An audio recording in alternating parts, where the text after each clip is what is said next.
Hello everyone, मैं श्वेता स्वागत करती हूँ आप सभी का अपने चैनल श्वेता गौरव में।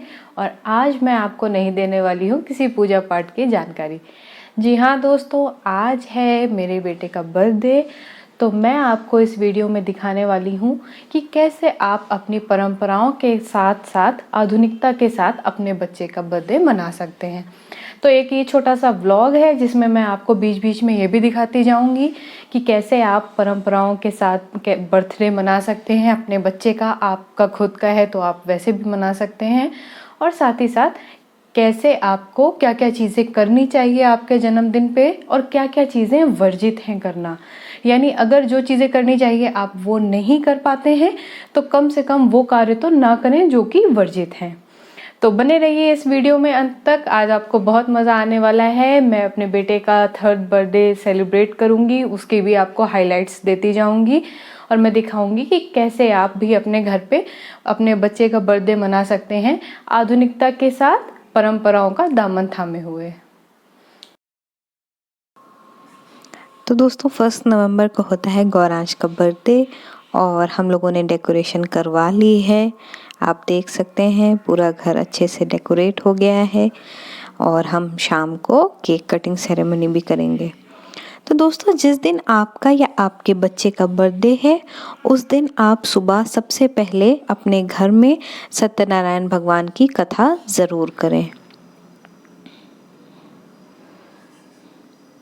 यहाँ पे गौरांश एंजॉय करता हुआ अभी वो रेडी होकर आया और उसने फर्स्ट टाइम देखा तो उसे बहुत मज़ा आ रहा है। दोस्तों जिस भी दिन आपके बच्चे का बर्थडे है उस दिन उसके बाल काटना, नाखून काटना जैसा कोई भी काम ना करें। और ये वो अपने सारे गिफ्ट्स के साथ खेलता हुआ ऐसे बजाते हैं, देखो बहुत सारे गिफ्ट आए उसे उसके बर्थडे पे। उसकी मौसी लोगों ने भेजे हैं, उसके मामा ने भेजे हैं, उसके ताई जी ताऊ जी ने भेजे हैं, और नाना नानी ने, दादी बाबा ने, सब ने बहुत सारे गिफ्ट्स भेजे हैं।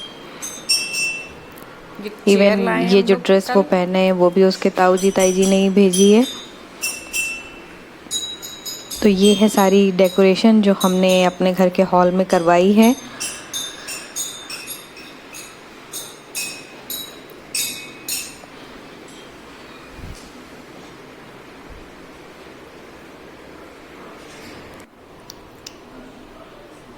और ये गौरांश कैमरा देख के एक्साइटेड हो रहे हैं।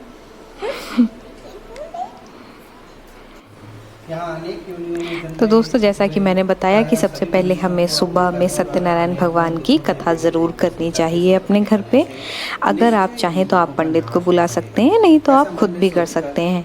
मार्केट में हिंदी भाषा में किताबें अवेलेबल हैं, आप लेके आसानी से कर सकते हैं। और दोस्तों प्रसाद में जो बनता है वो होता है चरणामृत और पंजीरी। और क्योंकि आज रविवार का दिन था और बर्थडे था इसलिए मैंने हलवा बनाया है। और हमारे यहाँ हर किसी अच्छे काम में हम लोग गुलगुले ज़रूर बनाते हैं, तो मैंने गुलगुले बनाए हैं।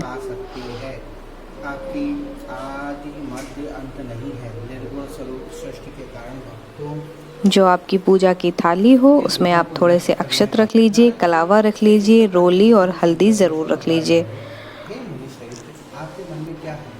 दोस्तों यदि आपका जो बर्थडे है या बच्चे का बर्थडे है वो रविवार या मंगलवार को पड़ रहा है तो ऐसे में आप आटे का हलवा ज़रूर बनाएं भोग के लिए, और फिर वो जिसका भी जन्मदिन है, जिसका भी बर्थडे है उसे भी खिलाएं। उसी प्रकार से अगर आपका बर्थडे सोमवार को है या शुक्रवार को है तो आपको सफ़ेद चीज़ ज़रूर बनानी चाहिए, तो ऐसे में आप खीर बना सकते हैं। फिर अगर आपका बर्थडे बुधवार को पड़ रहा है तो बुधवार के दिन आपको कोई हरी मिठाई का भोग लगाना चाहिए और खुद भी खाना चाहिए। तो हरी मिठाई अगर आप घर में बनाना चाहें तो फिर आप लौकी की बना सकते हैं या मूंग की दाल का हलवा बना सकते हैं, और उसमें जो छिलके हैं उनको ज़्यादा साफ़ ना करें, थोड़े छिलके बने रहने दें।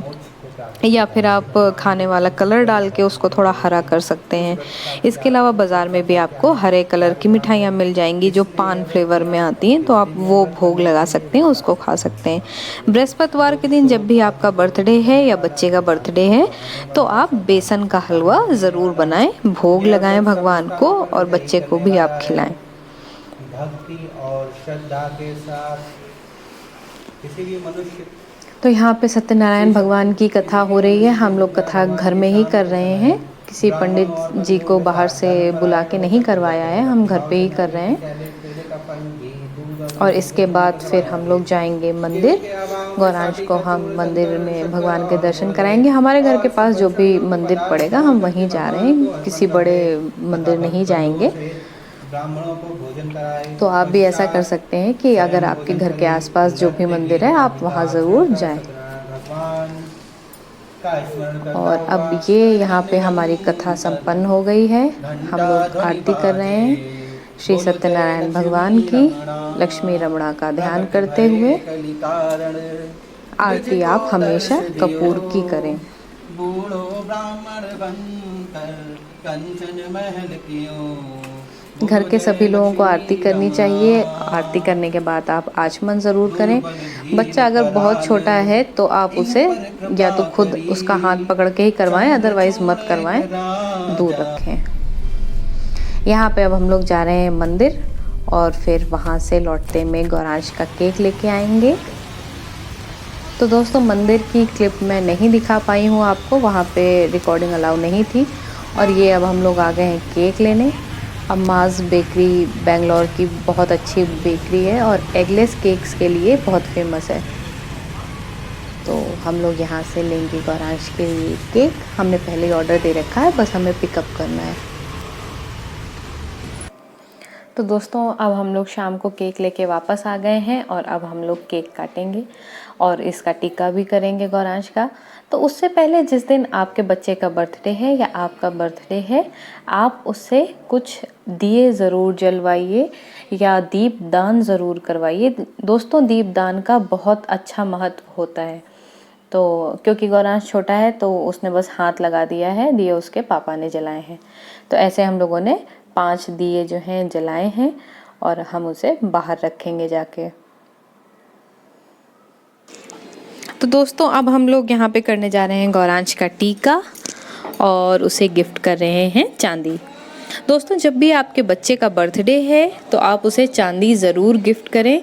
और जब आपका भी बर्थडे है तो आप अपने माता पिता से आग्रह करके चांदी ज़रूर लीजिए। आप चांदी का सिक्का ले सकते हैं या कुछ भी, आप थोड़ा सा चांदी ज़रूर लें। और ये बहुत खुश हो गए हैं लेके। दोस्तों जो चांदी होती है वो चंद्रमा ग्रह को मजबूत करती है, इसीलिए चांदी जो है आपको अपने बच्चों को देनी चाहिए। उससे जो उनकी पर्सनैलिटी है वो बहुत स्ट्रॉन्ग बन के आती है। स्ट्रॉन्ग बन के वो अपनी किसी भी लाइफ में जो भी चुनौतियाँ आती हैं उनका सामना करने लायक हो जाते हैं। तो ऐसे में आप बच्चों को चांदी ज़रूर गिफ्ट करें। साथ में आप उनके टीका लगाएं, थोड़े से अक्षत आप उनके ऊपर ज़रूर डालें। जो अक्षत होते हैं वो सौभाग्य का प्रतीक होते हैं। तो ऐसे में टीका के बाद आप अक्षत डालें। दोस्तों उसके बाद आप बच्चे को एक किसी भी ग्लास में या कटोरी में दूध ले लीजिए और काले तिल कुछ दाने डाल के उसे ज़रूर पिलाइए।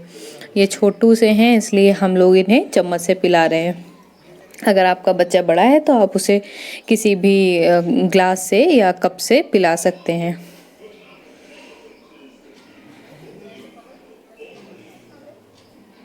और यहाँ पे गौरांश को चॉकलेट चाहिए तो मैं उसे धीरे से खिला रही हूँ। और अब हो गई है केक काटने की तैयारी, लेकिन उससे भी पहले गौरांश को अपने गिफ्ट खोलने में बहुत इंटरेस्ट है और मैंने उसके लिए कलर बुक्स मंगाई हैं, तो वो वही खोलने में लगा है। उसे केक काटने में कोई ख़ास इंटरेस्ट नहीं है।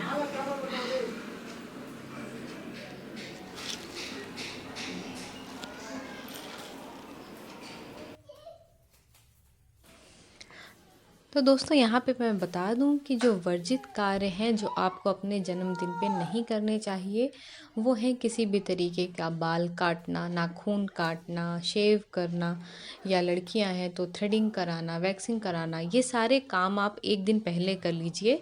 जन्मदिन के दिन या जो भी व्रत त्यौहार होते हैं उस दिन पे नहीं करना चाहिए।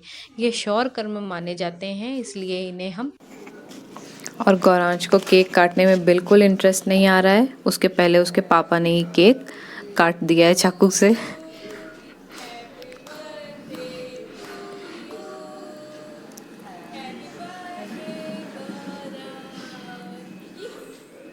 और ये हम लोगों ने केक कटिंग सेरेमनी भी घर पे ही कर ली है। एक्चुअली कोरोना की वजह से इस बार कोई भी नहीं आया है। लास्ट टाइम सभी लोग थे, दादी थी उसकी, बाबा थे, तो बहुत अच्छे से सबने एंजॉय किया था। पर इस बार हम लोग सिर्फ 3 ही लोग हैं। और गौरांश को केक में कोई इंटरेस्ट नहीं है, उसका सारा ध्यान उन बुक्स पे ही है। और ये वो शुरू हो गया बुक्स खोलने में।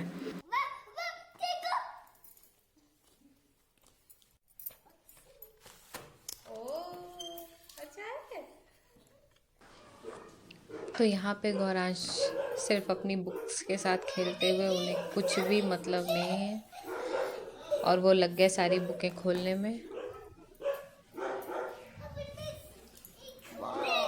देखो गौरांश, ये देखो। बच्चों को उन बर्थडे का मतलब ही होता है उन्हें चाहिए ढेर सारे गिफ्ट, और डेली उन्हें गिफ्ट्स चाहिए। उन्हें कुछ भी फ़र्क नहीं पड़ रहा उनका बर्थडे है या नहीं है, जिस भी दिन उन्हें गिफ्ट मिले उसी दिन उनका बर्थडे है। तो इतनी ढेर सारी कलरिंग बुक्स देख के इनको बहुत मज़ा आ रहा है। इन्हें समझ में नहीं आ रहा है कौन सी बुक पहले उठाएं।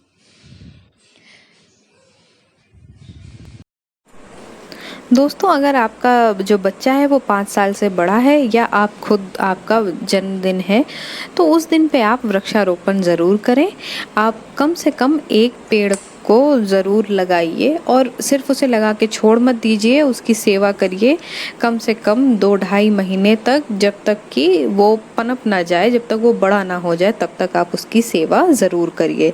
बहुत छोटे बच्चे हैं तो आप उनके लिए पेड़ लगा सकते हैं और उसकी सेवा कर सकते हैं। तो ये कुछ फ़ोटोज़ यहाँ पे गौरांश मस्ती करते हुए। दोस्तों, ये मैं इस वीडियो के माध्यम से आपको बताना चाहती थी कि अपनी परंपराएं निभानी भी ज़रूरी है, साथ ही साथ आधुनिकता का समय है तो वो सारी चीज़ें भी ज़रूरी हैं। क्योंकि अगर सिर्फ आप आधुनिकताओं को नहीं अपनाएंगे, अपनी परंपराओं पे ही निर्भर रहेंगे, तो आप समय से बहुत पीछे छूट जाएंगे। ऐसे में ज़रूरी है तालमेल बिठाना।